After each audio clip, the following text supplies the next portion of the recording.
What is up, YouTube? Hi. Giving on to our Lord and Savior Jesus Christ first and foremost. Always. My name is Marcus. I'm Christian. This is Marriage for Dummies, Yes. and today we are doing Viewer's Choice. It's going to be America's secret weapon that won World War II VT views. Go ahead and like, subscribe, and we love you. Let's check it out. The fat electrician. Yeah. God bless 1940s when nobody could get Christmas lights and nobody knew why, and then it came out like 10 years later that it was because of...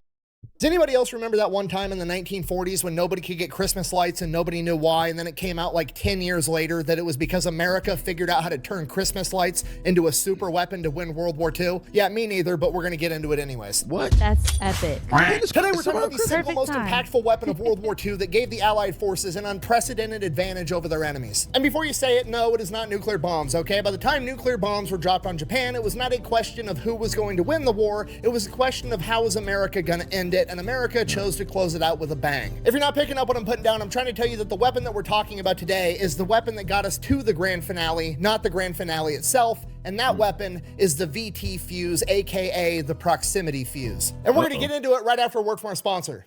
Nick, I have a headache. Have you drank water? Yeah. All right, here. Husbands. Try one of these. Have you drank What is water? It's called Element. It's gonna be They even make better sure we're than water. hydrated. It's not bad. Yeah, just try not to get lipstick on my water bottle. I'll get lipstick on something. I gotta go.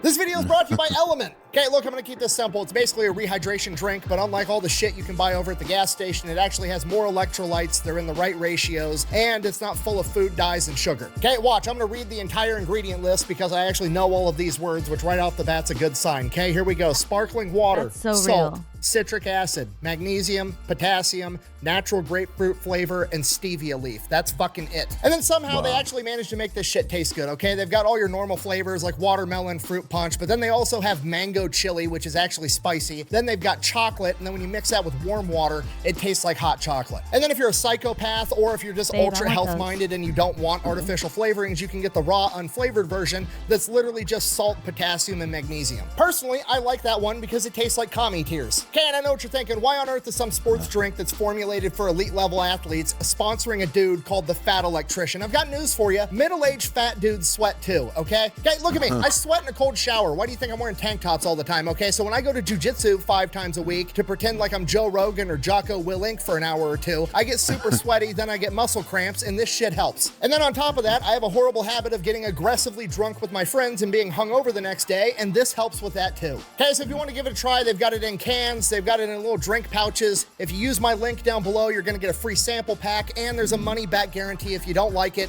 they'll refund the entire thing. So if you want to give it a try, head over to drinklmnt.com/the in your fat product. electrician. Let's get back to the video. All right, our story begins in 1939, and at this point in time, there's approximately 2 different types of fuses for artillery and anti-aircraft rounds, okay? First, we have the direct hit fuse, which essentially is exactly what it sounds like. The round hits something solid, it then blows up. This is typically what's used in artillery. And then we had a variable timed fuse that was more commonly used in anti-aircraft rounds. Basically, if you saw planes coming in, you would try to guess how far away they were, and then you would time how long it would take the projectile to get there. And there was a knob on the round where you could set it to detonate at like 3, 4, 5, 6, 7 seconds. You would do some quick math and then try to shoot it at the plane, and then after it left the barrel 7 seconds later, it would explode in midair, whether it was near the plane or not. And then, as I'm sure you can imagine, trying to guesstimate the range on a plane and then guesstimate where it's going to be at, and then trying to have all these a lot factors of quick aligned to math. blow up at the exact moment that it's near the plane wasn't very effective. And to put not very effective into perspective, in the early days of World War II, they said it took somewhere between 2,500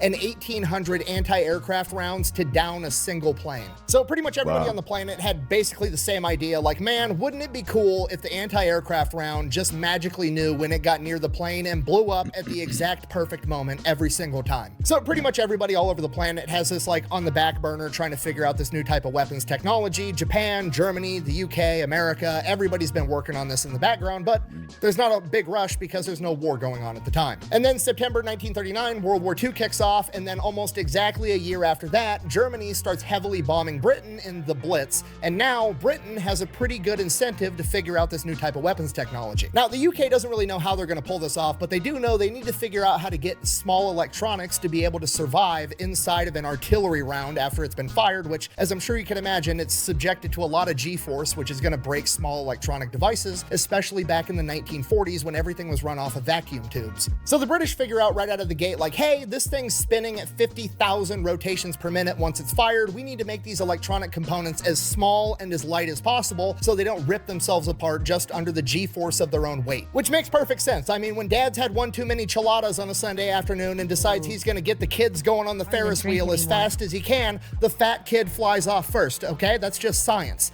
Was I the fat kid? Don't fucking worry about it. I had a great childhood, okay? Now, at this point in time, Britain is in full-on war production. All of their industrial capacity is being used to build new warplanes to defend themselves, and they don't have the capacity to start investing in all this like new microcircuitry and tiny little itty-bitty vacuum tubes. So they decide, hey, we're just gonna order 20,000 miniature electron tubes from this hearing aid company over in America. And then the American War Department hears about this and they're like, you guys working on fucking hearing aids right now while the Germans are bombing you every night? No, you're not. What the fuck are you up to? So the British comes clean and they tell America, like, hey, we're allies, whatever. Here's what we're doing. We're trying to develop this anti-aircraft round that can sense when it gets near a plane and then blow up in midair and fuck up all these planes so we quit getting bombed every night. At which point America's like, cool, great, dope, whatever. We'll give you whatever you need, but you have to give us all of the information that you get from your testing so we have it also. So the British go, they do their testing, they do figure out how to get the electrical components to survive being shot out of an artillery shell, but they don't really figure out anything else after that. They don't figure out how to actually make it sense the plane, and they don't figure out the biggest problem of how in the fuck do you get a power source to all these electrical components because it's 1940 and batteries aren't really that great at this point in time. So the entire project just kind of gets shelved, regarded as impossible, nobody can figure out how to do it, everybody just kind of moves on, and then fast forward to 1941, Japan commits the ultimate cardinal sin of touching America's boats. Oh, now you fucked up. You have fucked up now. At which point Uncle Sam is like, here, hold my beer. You, go get a bunch of science nerds, tell them I want to put a sun inside of a bomb so I can drop it on my enemies. Hand me my lab coat. I'm gonna go figure out this magic bullet that knows when to blow up thing. Okay, I've said this once and I'll say it again. Nothing stokes human creativity like the desire to kill a motherfucker that you don't like, because America figures out how to make a proximity fuse in like a couple of months. So more or less, oversimplified version of what they did. They took a Doppler radar, stuck it inside of this artillery round. That way, when the round is flying through the air, it's constantly emitting pulse signals, and then if there's open air, the pulse signals aren't hitting anything, so they're not coming back to the round. But when the round gets close to something solid in the sky, like an enemy plane, the signals hit the plane, bounce back, and the round can sense that, and then when the round senses that it's close enough to the plane, it blows up and there's fucking death confetti everywhere at the exact perfect moment. And that's not even the crazy part. The crazy part is the battery, right? Because we can't just put a normal battery inside of this artillery round, because by the time that we build it in America, ship it across the ocean, the shitty batteries in the 1940 would have lost the charge, and then the round's just gonna be a dud right out of the gate. So what they did is they took a small vial of acid, put it in the middle of the artillery round, and then surrounded it with lead, and then hooked it up to electrodes, so that when the artillery round was fired, the glass would break, the acid would get all over the lead and create an electrical current to power the Doppler radar while it was in flight. Okay, do you understand what I just said? America created an artillery round that, after it was shot out of a howitzer, would manufacture its own battery mid-flight to know when to fuck up the enemy. Buh! But how long does the battery last? Buh! For the enemies in the plane, it's a lifetime supply, homie. It's the last battery they're ever gonna need. Now, to be fair, there is some obvious problems, you know, like having a small vial of glass being the only thing that's standing between you and an artillery round blowing up the second it gets near anything solid is kind of terrifying. As I'm sure you can imagine, transporting that would be a nightmare, because if one of those things breaks, you're gonna blow up the entire truck. So as a safety mechanism, they actually ended up cutting little tiny wafers of lead and stacking them all along the vial, and then if the vial broke, it would just kind of like leak out and it wouldn't do anything. But when it was shot out of a gun, the 50,000 rotations a minute would have enough centrifugal force to make the lead fly out and in between all the lead wafers, and that's how it would power. So the shell's only going to go off when it's spinning after it's been fired out of the gun. So America's done it. We've essentially made magic bullets, and now America is going to do what America does best. We're going to tie up this solution in bureaucratic nonsense so that nobody can use it. Son of a bitch. Wow. Okay.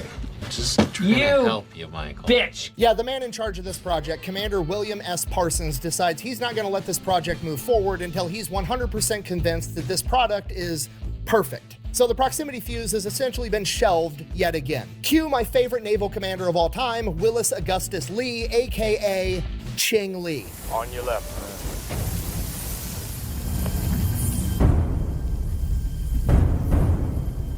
On your left. Okay, I did a so whole video on this guy a silly. while back. If you haven't seen it, I highly recommend you go watch it because he's absolutely incredible. Yeah, But the it's real amazing. quick and dirty of it is this guy Really, has these really super good. thick Watch it with glasses us, you because when he reacted was to in it. like 7th grade, he got bored and built a bomb that blew up in his own face and permanently damaged. Wait, hold on. All right, I'll tell you. She's jumping, trying to turn off. Sorry about that.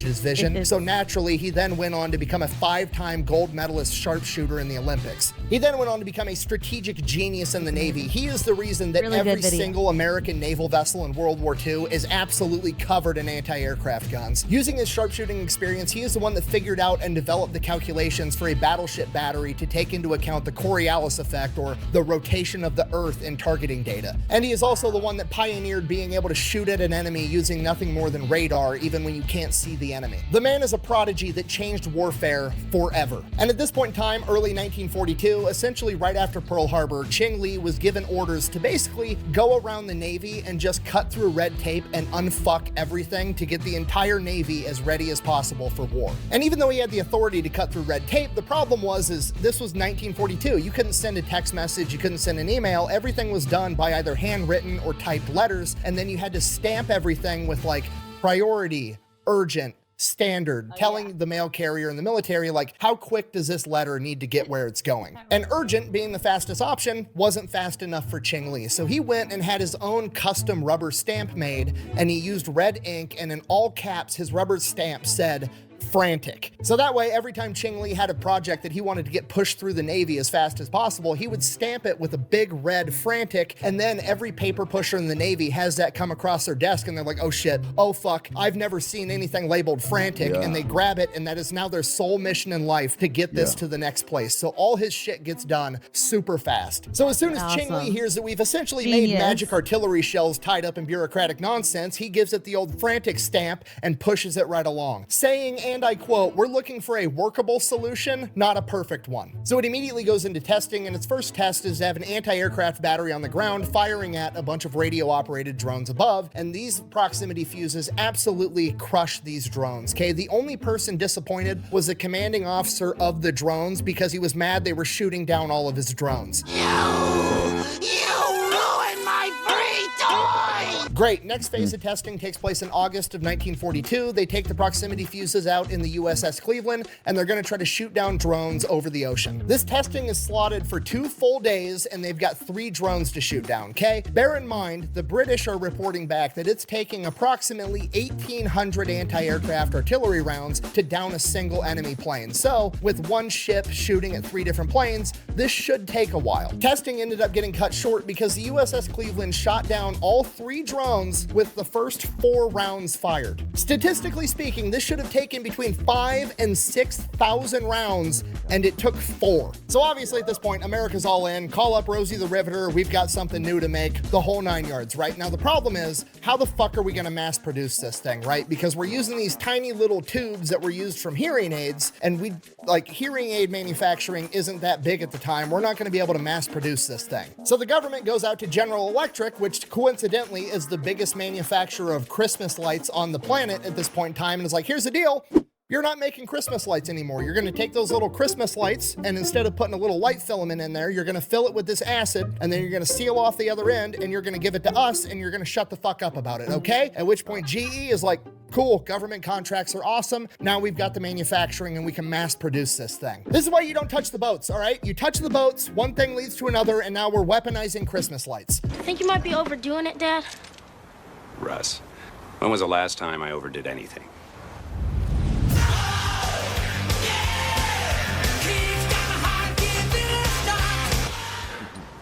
Okay, seriously though, this is absolutely huge. This has to be top secret. Nobody can know about this. Even the dudes in the anti-aircraft battery don't know that they're firing a proximity fused ammunition. They just know that suddenly overnight, they got like 20 times better at their job. And because this technology absolutely cannot fall into enemy hands, it becomes standard practice that they're only allowed to shoot proximity fused ammunition over water. So the only people that are gonna have access to this are the Navy, and then we're also gonna give it to the British over in England because their anti-aircraft anti-aircraft defenders are firing out over the English Channel, so any duds are going to land in the water and sink to the bottom of the ocean and ideally be unrecoverable. And then there's the last problem. What are we going to name this thing, right? We don't want to call it anything too obvious, right? The reason that we call tanks was because back in World War I, when the British developed the first tank, they just called it that because on the chart list, they wanted anybody that intercepted documents to think, oh, it must be like a water tank or something. So we have to have a deceptive name. So they came up with the VT fuse. And that way, anytime somebody was like reading a chart or an inventory list and they just read VT fuse, they'd go, what the fuck is a VT? Oh,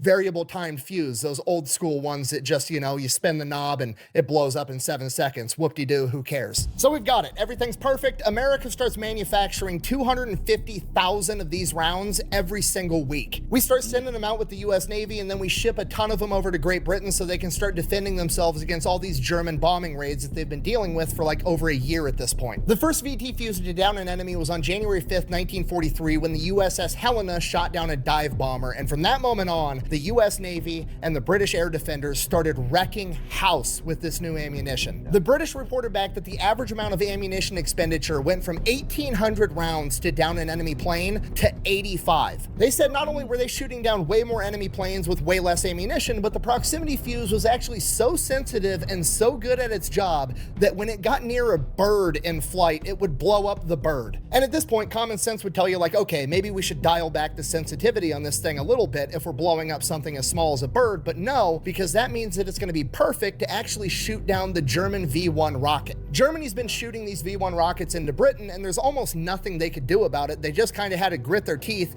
and take the hit every single time because these rockets were moving way too fast for the anti-aircraft artillery batteries to actually do anything to them, like 99% of the time. I actually found one account from a British soldier, and I'm paraphrasing here, but more or less he says that we knew we couldn't do anything against the V1 rocket bombs, but we would still go out there and shoot at them anyways, even though we knew we weren't going to shoot them down, just because it made the citizenry feel better because they didn't feel like they were completely helpless. They went from shooting down less than 10% of the V1 rockets to shooting down 85% of them with the new VT fuse. Now, panning back over to the US Navy in the Pacific, it's basically a turkey shoot at this point, and the Japanese are finding out the hard way that traditional dive bombing tactics are way less cool when the bullets flying past you don't fly past you and explode right next to you and shoot your plane down, right? Because that's what they've been used to the entire time. When they were getting shot at with actual variable timed fuses that had a secondary timer, the fuses were either blowing up way in front of them or they'd fly right past them and blow up behind them, and they were typically fine. But now, all of a sudden, for no reason from their perspective, all of the fuses are blowing up at the opportune moment every single time. The Americans are shooting down so many Japanese planes that they're literally running out of planes and pilots. And over the course of a little bit over a year, they've basically completely run out of experienced pilots because they don't do what the Americans do, where they're like, oh, we've got a really good, seasoned, experienced pilot. We're going to pull him out of combat, send him back to go train all the new guys, so all of our new guys are up to a higher standard. No, most other militaries don't do that. They're just constantly sending in their best guys every single time. And because of that, after about a year and a half of the VT fuse being used in combat, not only is there no good Japanese pilots left in combat, there's no good pilots left on the back end to train all the new guys, so now their entire air force is just completely crippled. And this is why by October of 1944, the Japanese resorted to kamikaze attacks, literally just bolting young men into the cockpit of a plane and sending them on a one-way mission to their death. And while that is unfortunate for them, luckily for the Americans, the VT fuse does not discriminate. It can't tell the difference between a dive bomber and a kamikaze, so it just blows them up too. Now, there's a bunch of different stories where a bunch of different ships have shot down a ton of kamikazes using the VT fuse, but the shining example is the USS Laffey. The Laffey is a Fletcher-class destroyer, and the Fletcher-class destroyers was America's mass production ship during World War II. These things are so lightly armored that they are nicknamed tin cans. Using the VT fuse in a single battle over the course of an hour, the Laffey went toe-to-toe with 22 Japanese kamikazes,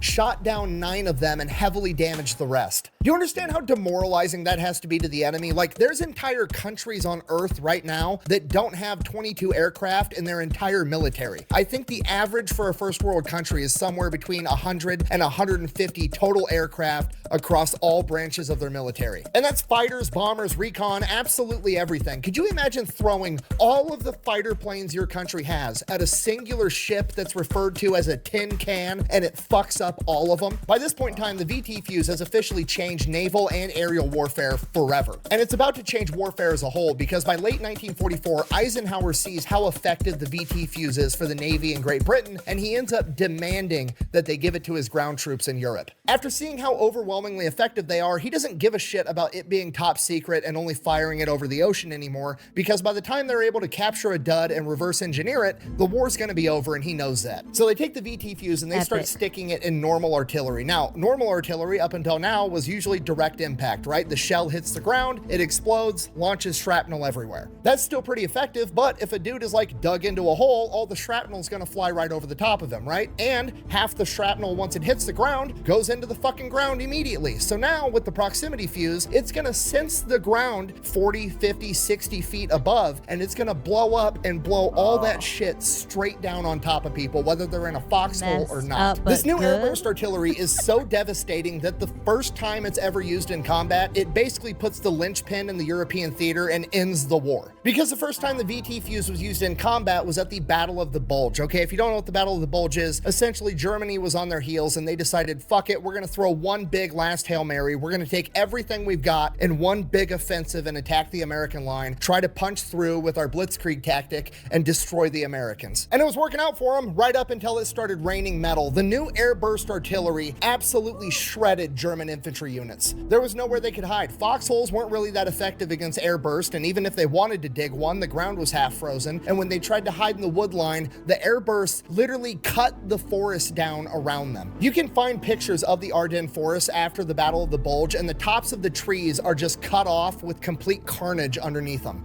But Chubby Electron guy's exaggerating. The VT fuse wasn't that big of a deal, and it didn't make a huge impact at the Battle of the Bulge. Buh. You know what? Fine. Don't take my word for it. I wasn't there. Let's see what General Patton had to say about it. And I quote, "The funny fuse won the Battle of the Bulge for us. I think when all the armies get this shell, we will have to devise some new method of warfare." So yeah, while nuclear bombs ended World War II in the Pacific theater in particular, they are not the weapon that got the war to its end. That credit belongs to the VT fuse in both the European and the Pacific theater, and for that reason, it is the most important weapon of World War II. Real quick, I do have to give a special thank you because this video would have never happened if it wasn't for Fort Sill, the home of the artillery down in Oklahoma. In particular, Corey, the curator over at the Air Defense Artillery Training and Support Facility, which is basically a museum for the history of American air defense weapons platforms, and the proximity fuse was one of probably 200 exhibits there. Me and my friend Ethan, also known as Habitual Line Crosser here on YouTube, got together and we're making a new Pepperbox exclusive show where we get to go around the country and tour military museums and learn from the curators at those museums. And here's a teaser for that. Training support facilities are not open to the public, and they are basically facilities that we can bring in soldiers to instill a little bit of esprit de corps to them. And Congress finds themselves looking down the barrels of too hot 40 millimeters. When you hurt Congress, that's going to be the end of your program. It worked perfect. Why are they mad? It hates piles of shit. It's awesome. This is my new favorite tank. There's nothing funnier than just America being like, this is cool. We're going to take it and put it in a museum. And that's a large blow up of the day that Japan fucked around. We get to the find out section. Yeah, find out section just past us. Suck that, German engineering. Can't build a prox fuse, can't win a world war. Fucking sucks to suck. No, you can get these on eBay too. I mean, about what, 42,000? Oh, you shouldn't have told him that. I know, right? Are you getting an M45 now?